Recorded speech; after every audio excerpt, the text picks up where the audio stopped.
Live across Australia, this is Sunrise Early News. Good morning. First up this morning, a hero backpacker tried to save a woman from a shark attack that claimed her life at a beach on the New South Wales mid-north coast.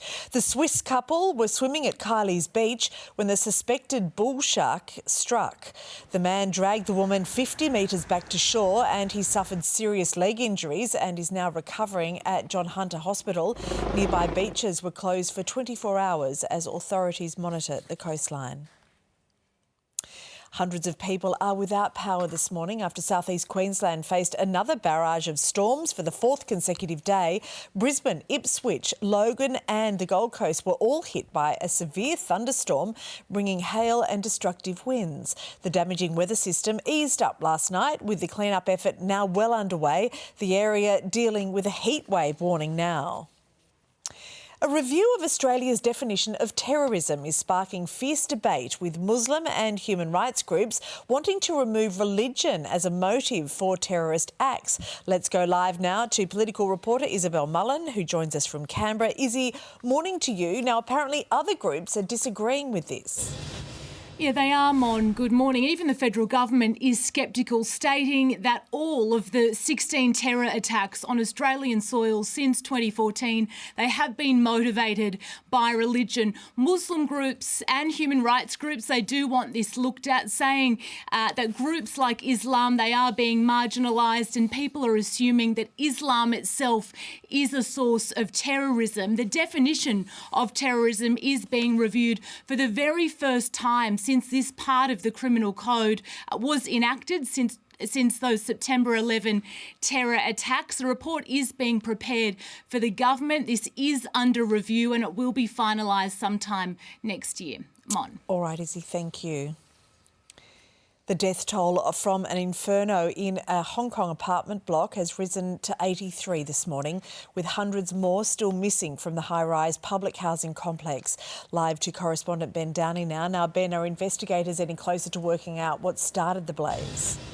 Sadly not, Mon. Good morning. While the cause is yet to be determined, investigators do know that this fire ignited as renovations were taking place to the group of 8 high-rise buildings.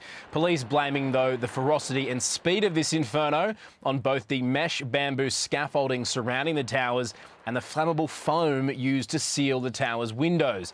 Bamboo is a popular scaffolding material in Hong Kong for its strength and affordable price, but its flammability seeming to lead to 7 of those housing buildings being engulfed in fire. Days after igniting, though, much of the blaze is beginning to be extinguished and crews have begun searching the building, but they're still facing incredible heat. The latest of the 56 survivors rescued was a man found in the last hour in a 16th floor stairwell, with crews refusing to give up hope of finding more people alive. There are even tales of people calling from inside the buildings, trapped there, speaking to their loved ones. But among the 83 people now confirmed killed is also a firefighter, but with as many as 300 missing, many of them seniors. It's feared the blaze that's already Hong Kong's deadliest in more than 70 years could sadly go on to claim hundreds of lives. Mon? Oh, Ben, it's just horrific, isn't it? All right, thank you. An 8-year-old boy and a staff member have been rushed to hospital after they were stabbed at a Melbourne primary school. Police say another boy, aged 11, was wielding a knife and toy gun while making threats. When I saw the news saying there's been stabbing, I went black. Everything went black for me for a second. It's left parents fuming, some claiming that they weren't notified at all. The victim's injuries are not life-threatening. Well, Queensland's Crime and Corruption Commission is calling for laws to expose political candidates who lie after Townsville Mayor Troy Thompson was outed. A report revealed that Thompson exaggerated his military career, has no tertiary education and did not work as a signalman as he so claimed. He also claimed to have esophageal cancer, but no record of his diagnosis was ever found. It's understood that Mr Thompson is not facing any charges. Gold Coast Mayor Tom Tate has reportedly asked for the council to reimburse him more than $400,000 for his legal costs. Tate is suing a fellow councillor for defamation over a program 8 years ago in which he allegedly implied that Mr Tate was corrupt. The council will vote next week to decide if Tate will be paid. South Australian Police will soon receive new high powers in a high-risk missing persons cases after a number of unresolved disappearances. The new legislation will embolden existing search and entry powers, granting police access to search homes, vehicles or other places without the owner's consent. It comes as the search for missing 4-year-old Gus Lamont reached the 2-month mark yesterday. Victoria will see new technology at metro tunnel stations indicating how full carriages are before their train arrives. Screens above the doors to trains will show how many people are in each carriage, allowing passengers to choose whether or not they want to wait on the platform. It's hoped the new technology will prevent crowd crushes and ensure a smoother boarding process when the metro opens this Sunday.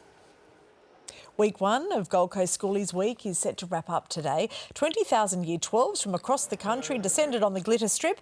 Police and volunteer groups say that teens attending the event have overall been very well behaved. So much so, officers stopped putting out their daily arrest numbers. Well, it's Black Friday and millions of Australians are expected to spend big in record numbers today, but we're being warned to watch out for online scams and buyer's regret. Over half the people surveyed by consumer advocacy group Choice say that they regretted a Black Friday purchase or had negative experiences during Black Friday sales. The ACCC is also warning of ghost store online scams that are websites impersonating big-name brands that never send out products that a consumer has paid for.